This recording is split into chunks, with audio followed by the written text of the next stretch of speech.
बोलो श्री कृष्ण भगवान की जय हो। श्रीमद् भागवत महापुराण की जय।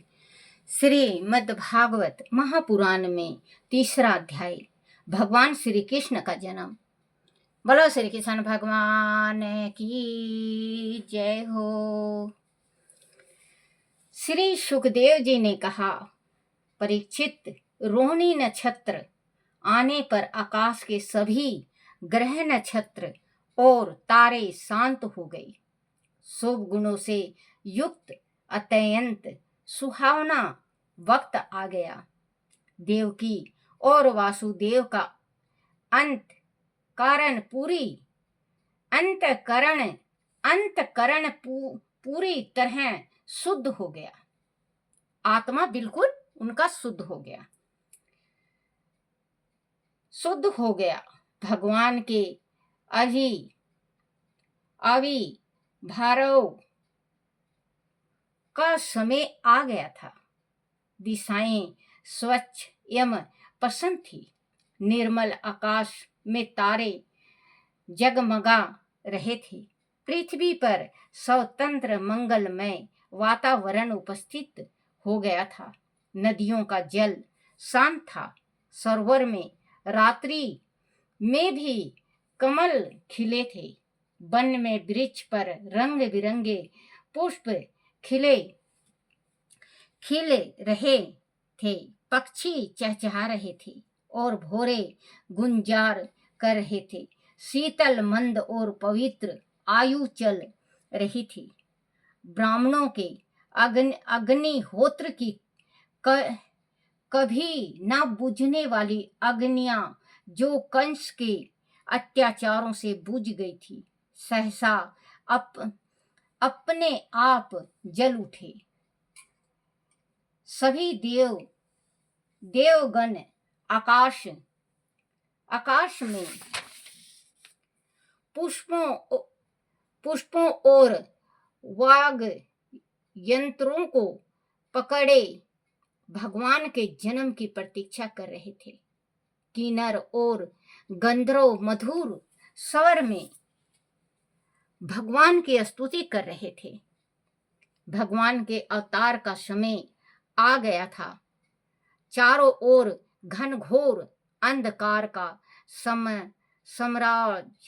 साम्राज्य फैला था। तभी भगवान श्री हरि ने देवकी के गर्भ से 16 कलाओं से पूर्ण चंद्रमा के समान जन्म लिया। राजन वासुदेव जी ने अपने सामने कमल के समान बड़े बड़े नेत्र वाले श्याम वरण मेघ के समान बालक को देखा। बोलो श्री कृष्ण भगवान की जय। हाथी घोड़ा पाल की मदन गोपाल की, हाथी घोड़ा पाल की मदन गोपाल की, हाथी घोड़ा पाल की मदन गोपाल की। बोलो श्री कृष्ण भगवान की जय हो।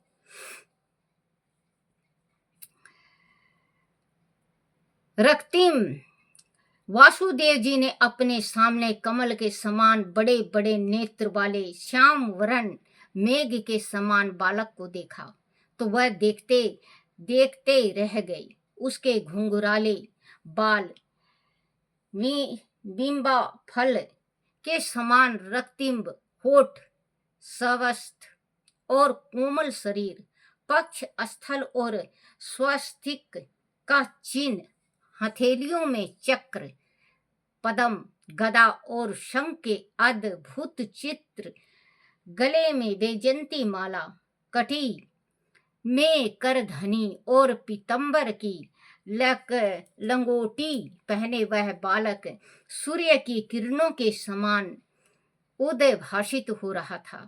उस बालक की अद्भुत छटा देखकर वासुदेव जी की आंख एक टक उसी पर लगी रही। तभी उसे आकाश से सुमधुर शंखों की, मृदंगों,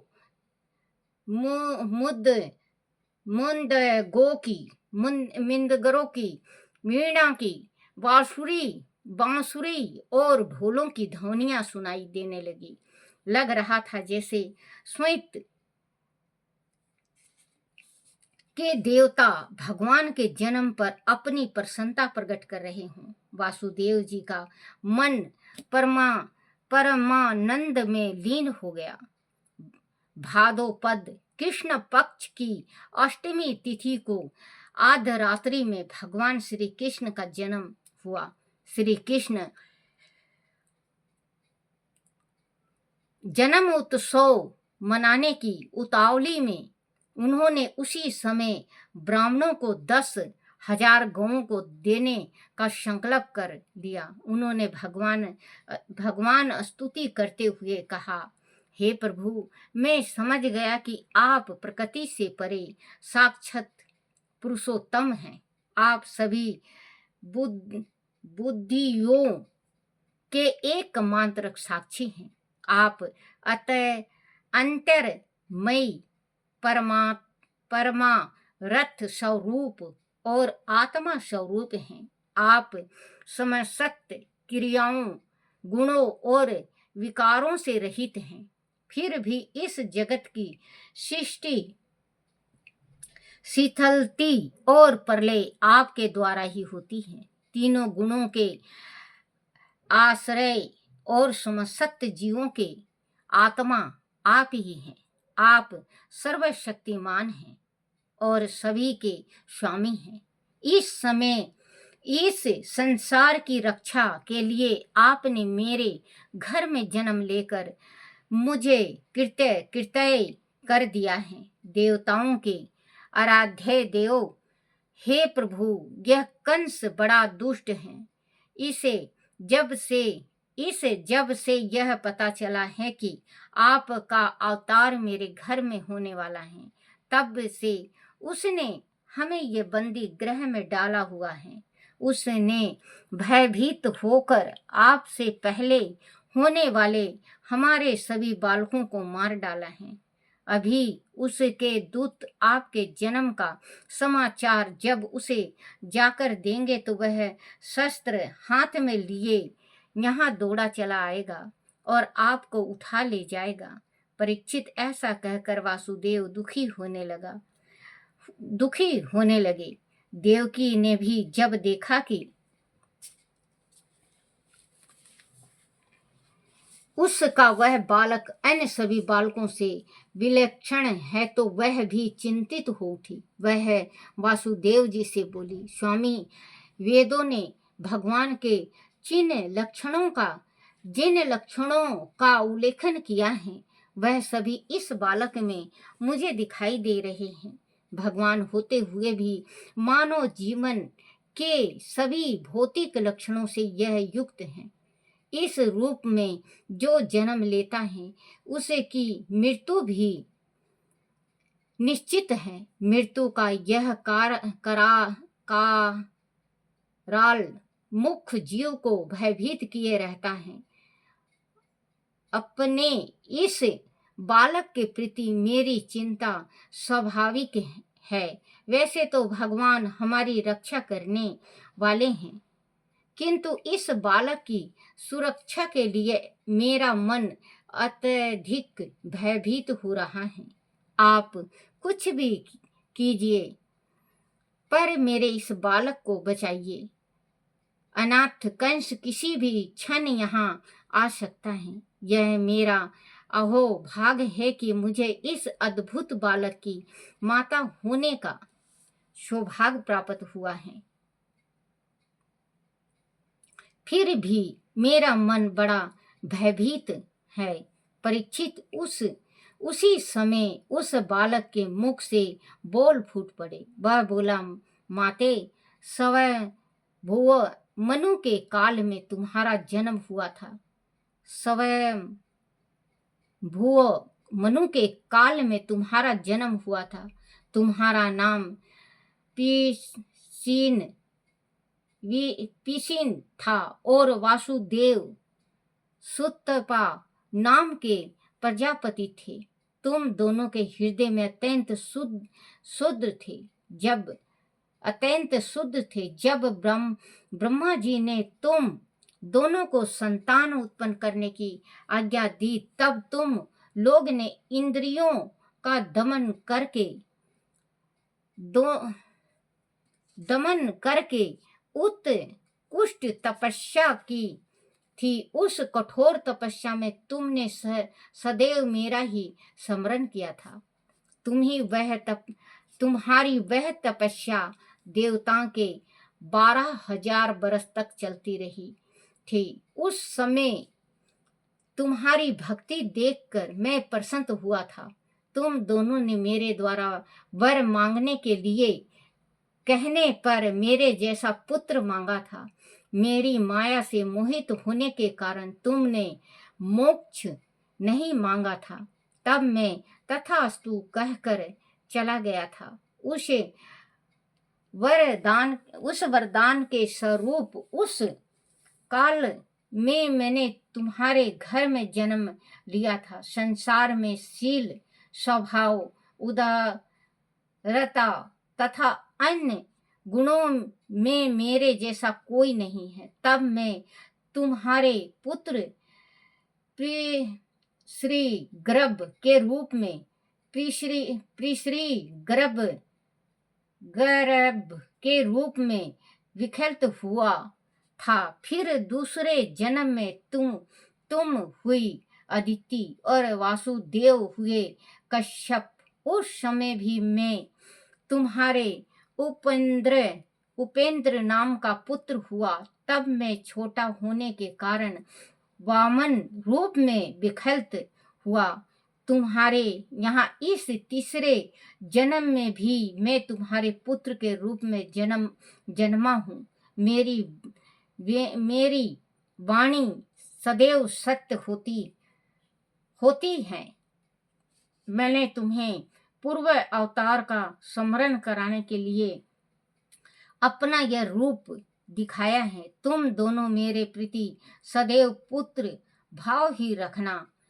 ब्रह्मा भाव तुम्हारे मन में ही रहना चाहिए। इस प्रकार सले स्नेह और परमानंद की प्राप्ति तुम्हें होगी। परीक्षित भगवान इतना कहकर चुप हो गए। उन्होंने तत्काल एक साधारण शिशु का रूप धारण कर लिया। तब भगवान की प्रेरणा से वासुदेव ने उन्हें अपनी गोद में उठा लिया।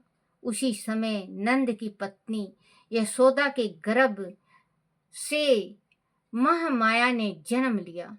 उसी योग माया ने द्वारपाल और सभी पूर्ववासियों की समस्त इंद्रियां चेतना हर ली। वह सभी अचेत होकर सो गए। बंदी गृह के बंद दरवाजे अपने आप खुल गए। आकाश में घन घोर घटाएं उमड़ पड़ी और गर्जना के साथ भयानक वर्षा होने लगी। बेगुत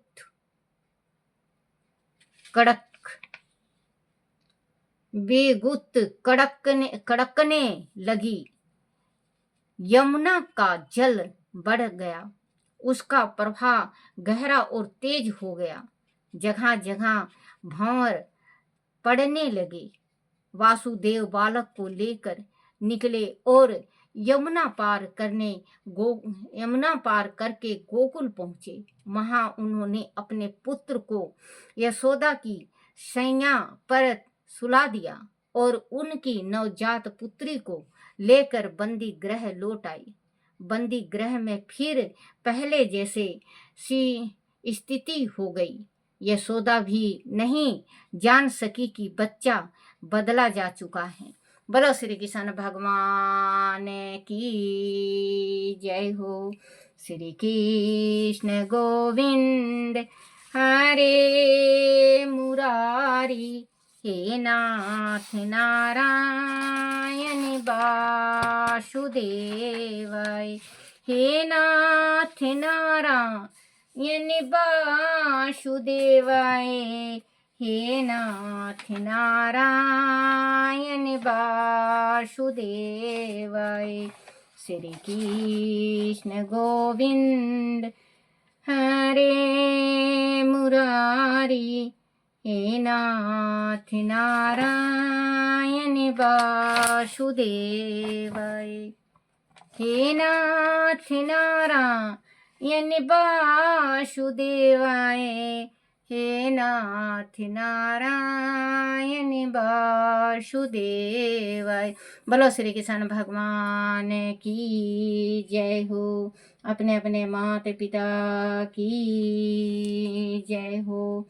अपने अपने गुरुदेव महाराज की जय हो। हे मेरे कान्हा, हे मेरे बंसी वाले, हे मेरे गिरधर, मेरे से कोई भूल हो गया हो, कोई गलती हो जाए, कोई टूटी रह जाए, मुझे क्षमा करना, क्षमा करना, क्षमा करना।